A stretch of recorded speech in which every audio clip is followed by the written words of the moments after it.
Assalamu alaikum warahmatullah. Welcome back to a new session for SAT. We'll continue with the grammar section for the basic course. So,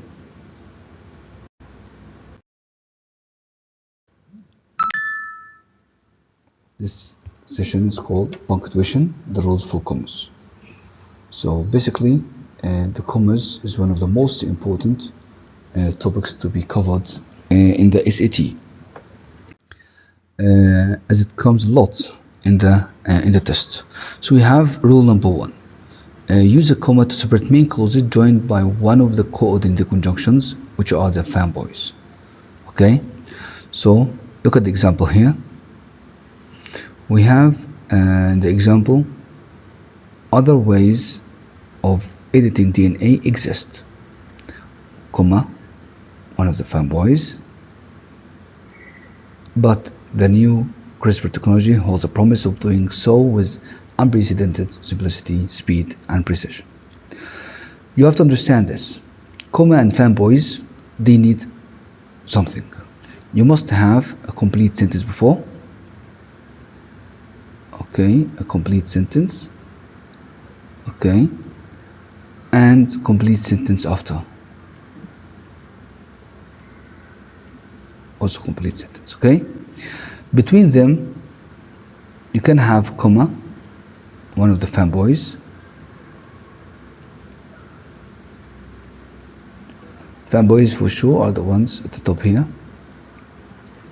This is one of the ways to have a separate between two independent clauses. Okay, there is another way which is semicolon, and there is a third way which is a full stop. Okay, these three ways never come in options together. Never come in options together in that scenario, because semicolon may come to separate lists, but I'm going to tell you this inshallah later. Okay, but basically, complete sentence before is needed, complete sentence after. Complete sentence means what? Three things. You must have a subject, you must have a verb, you must have a complete thought. This is what we mean by complete sentence. Okay, so for that case, as we have here, other ways of editing DNA exist. Yes, we have here subject and the verb, and the complete thought is there. Also here, the new CRISPR technology, the technology holds, and then we have the complete sentence with the complete thought. So comma with the fanboys here is perfect. Okay, comma and fanboys here is perfect. So you have to understand the meanings of these fanboys, the difference between them, in order to know how to separate between these two sentences. Okay. Rule number 2. Let me read this. Use a comma after long introductory modifiers, or the modifiers may be phrases or dependent clause. We'll have a whole session about the modifiers. So all what I need from you is just to understand that the comma must separate the modifier from the sentence itself, or a dependent clause from an independent clause. Like this example here, we have, after I had arrived to the station, or I arrived at the station, I had arrived at the station, here I have a comma. Here I have what? A comma. In that comma separates between the dependent clause and this is independent clause. Okay, so basically, after I had arrived at the station, this is incomplete. This is not an independent clause. We had a complete sentence, means what? Subject, verb, and a complete thought. Here, yes, we have a subject. Yes, we have a verb. Okay, but we don't have a complete thought. We need another sentence to complete it. That's why we separate it from the independent clause by a comma. Okay, the introductory modifiers, we're going to have this inshallah complete lesson for it inshallah. Now let's come with this question. Let's see how can you answer this. Pause the video and try to get the answer on your own. Okay, the answer basically, guys, by allowing doctors to put just the right cancer hunting gene in a patient's immune system. This is the modifier, as I just said now. By allowing doctors to put just whatever, and then we came to the word system. System, here we have different punctuation after it. We have a comma, we have a semicolon, we have a comma with fanboys, we have a colon. Okay? As we said, semicolon and comma and fanboys, they both the same, so they are out. Okay? In that scenario. The colons also will have it later, must have also complete sentence before, which we do not have here. If you looked at the first sentence here, you cannot find a complete sentence. It is just a modifier telling you something which is allowing doctors to put just the right cancer hunting genes in a patient's immune system. What is that? The technology. We talk about the technology, which comes after the comma. So the answer will be what? Yes, A. Because semicolon needs complete sentence before, which we do not have. Comma and fanboys need complete sentence before, which we do not have. The colons also needs a complete sentence before, which also we do not have. Okay? Here is an independent clause. Dependent and independent clauses. Although it is one of the words that when they come to the complete sentence or independent clause, it changes to be a dependent clause. So although these embryos could not develop to term, here is not a complete sentence. Yes, we may have subject and verb, but a complete thought is not there. So to separate between dependent clause and dependent clause, we need only, yes, a comma. So comma fanboys is wrong, dash is not needed, semicolon also need a complete sentence before, so the only answer will be term and a comma. Rule number 3, how to separate, we use the comma also to separate words, phrases and clauses in a series of a list. Okay, if we have like this, red, white and blue, these are words. Okay, we separate them by a comma, as you can see. Okay, comma, but here's comma and fanboys, teacher. Here we have comma and fanboys, but we don't have a complete sentence before. Now there is not a complete, there is not fanboys, there is a conjunction here. This is for the list.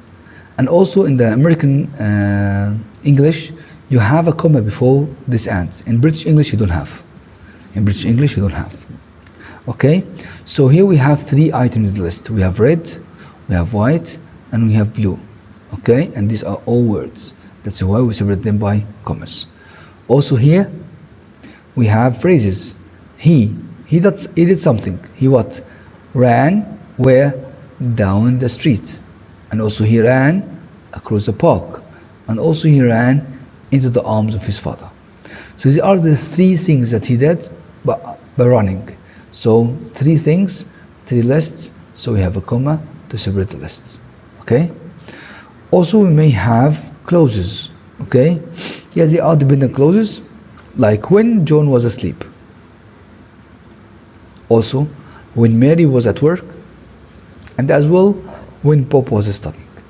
These are 3 dependent clauses.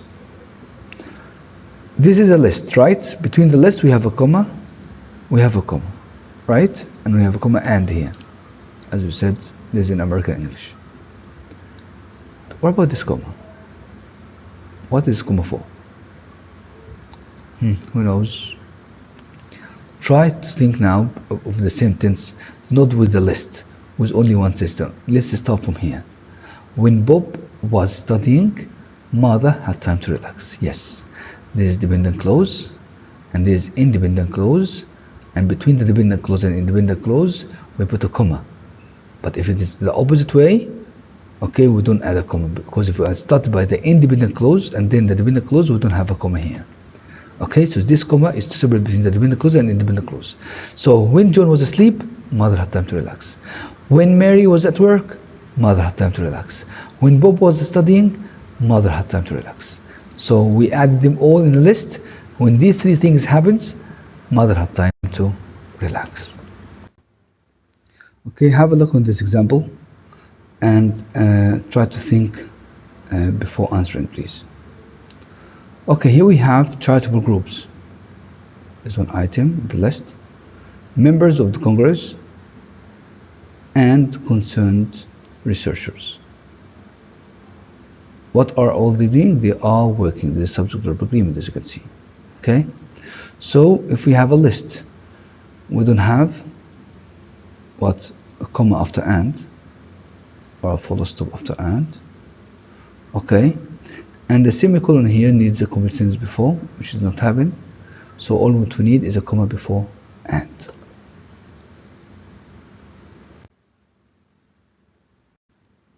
Yes. Next. Now also pause the video to give yourself a chance to answer.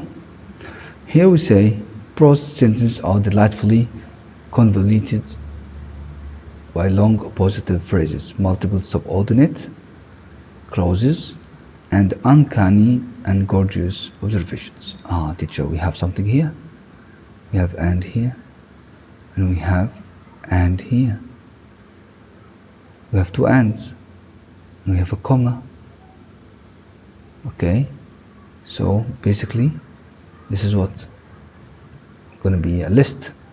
So, long appositive phrases is the first item on the list. Multiple subordinate clauses is the second item on the list. Uncanny and gorgeous observations.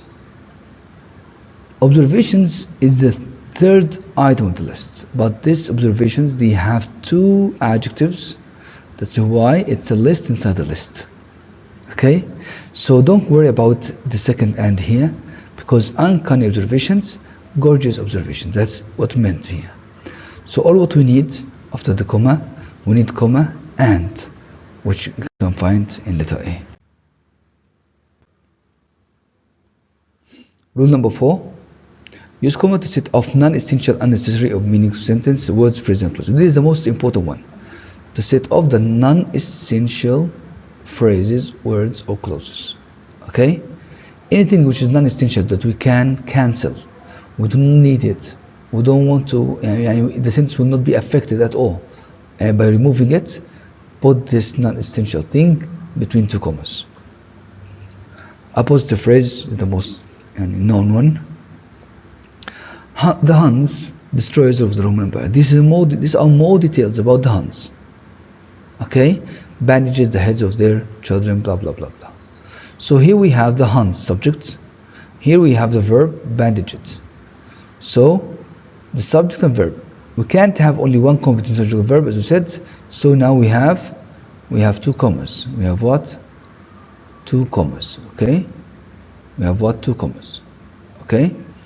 So in that case, this is what we call a positive. You read the sentence without it. So the Huns, what happened? Bandaged the heads of their children. If you ask me who are the Huns, the destroyers of the Roman Empire. Okay. Now try this.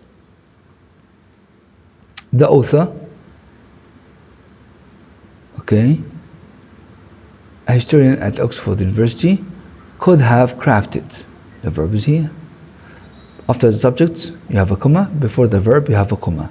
So which option? Is the only option that we have this is D. That's correct. Such as and other interrupting phrases do the same thing. These are extra details. Extra details, okay, not needed, not essential. That means you can cancel it. So the glass making industry's first products were trinkets. And start to give examples such as beads and pendants, cast from molds and carved by hand. Okay, so you can cancel this. Was it for between the commas here? Yes. This is not essential. We don't need it. And the sentence will not be affected. The meaning will not be affected. Okay. One useful feature of 3D printed glass is that, and start to compare it to, unlike the long glass vessel. Also, this is extra details. A printed vessel can have complex surface features, whatever. Okay. So also non-essential things, we just put it between commas. Non-essential clauses, they're the main thing that we talked about. Look at this example. All of the students who studied hard should be able to pass the test. Who studied hard? Is it essential or non-essential? Imagine that we put a comma before and after, and we cancel the sentence. This phrase, sorry. So all of the students should be able to pass the test. That means the test was easy, right? But here with that, without commas, all of the students who studied hard, only ones, these are the only ones, should be able to pass the test. Understand? So here I'm not talking about all the students.